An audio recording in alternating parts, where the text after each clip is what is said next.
अगर आप पाकिस्तान में रहते हो और 14 प्रो सीरीज या प्रो मैक्स लेना चाहते हो तो भाई पहले आपको एक किडनी बेचनी पड़ती थी, बट अब पाकिस्तानी गवर्नमेंट ने इतना टैक्स लगा दिया है कि आपकी दूसरी किडनी भी जल्द ही बिकने वाली है। जी हां दोस्तों, पाकिस्तानी हुकूमत ने टैक्स इतना बढ़ा दिया है कि अब आपको 2 किडनीज भी थोड़ी पड़ने वाली हैं अगर आपने आईफोन 14 प्रो सीरीज लेनी है। क्योंकि जो प्रो मैक्स है, अगर आप इंटरनेशनल ट्रैवलर हो तो इसका जो टैक्स है वो 1,58,630 रुपए आपको पासपोर्ट पर मिलेगा। लेकिन अगर आप पाकिस्तान में रहते हो, 14 प्रो मैक्स लेते हो, तो इसको आईडी कार्ड पर रजिस्टर करवाने के बाद आपको टैक्स पे करना पड़ेगा 1,87,000 रुपया।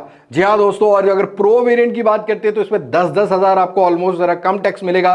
बट भाई इतना टैक्स मतलब आपको दूसरी किडनी भी देनी पड़ेगी, और सिर्फ सिम चलाने के लिए गवर्नमेंट ने ये टैक्स लगाया, जो कि मुझे नहीं लगता कि ज्यादातर लोग पे करने वाले हैं। आपका क्या ख्याल है इस टैक्स के बारे में? कमेंट सेक्शन में अपनी राय जरूर शेयर करो, और आईफोन वाले दोस्त को टैग कर लो जो विदाउट पीटीए फोन चला रहा है, उसको बोलो अपनी दूसरी किडनी रेडी रखे भाई टैक्स के लिए।